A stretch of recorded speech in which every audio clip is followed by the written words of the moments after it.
I'm Pastor Margie Gonzalez, the chaplain here at Heal the City, and I just want to bring you another Take 5 devotional. And today I want to read out of Psalm 3, verse 5. It says, I lay down and slept, yet I woke up in safety, for the Lord was watching over me. Have you ever had such a good night of sleep that you wake up feeling refreshed and optimistic about what the day holds for you? Maybe it's been a while. And that's true for most people. Sleep seems to elude many of us these days. It's why we have all of these nighttime sleep aids.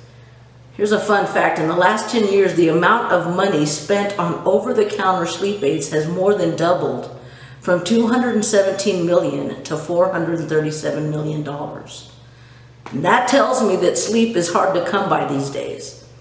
But this verse reminds me that God works the night shift so that I don't have to.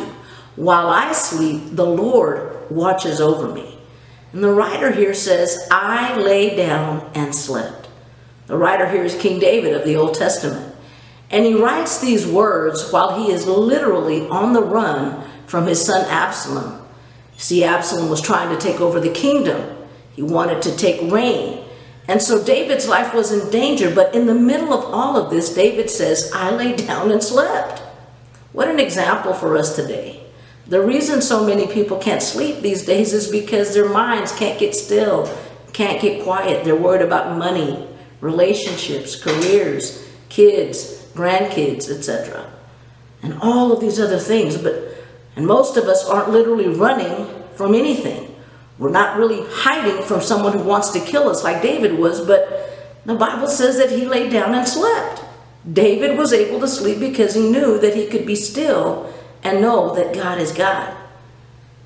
So David could sleep because basically he wasn't worried. David had already declared in Psalm 61:3, you are my safe refuge, a fortress where my enemies cannot reach me.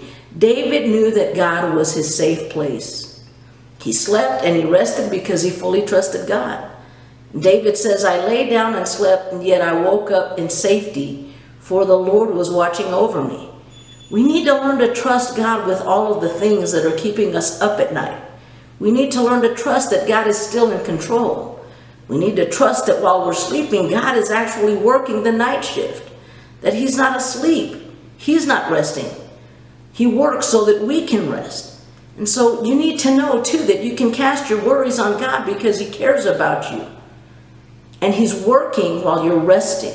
And you aren't solving anything by lying awake all night, rehearsing every single worry that you have. No, we need to learn to trust God in everything.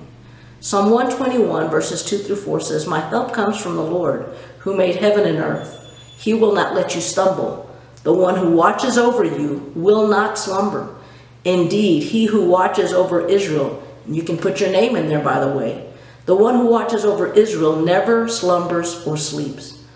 God never rests so that you can rest. God is working the night shift so that you don't have to. And today the challenge is simply to learn to trust him and learn to rest in what he can do. God bless you. Talk about God's goodness and mercy and faithfulness. Instead of an invitation to talk about your problems and difficulties, he says, let's tell other people about the Lord.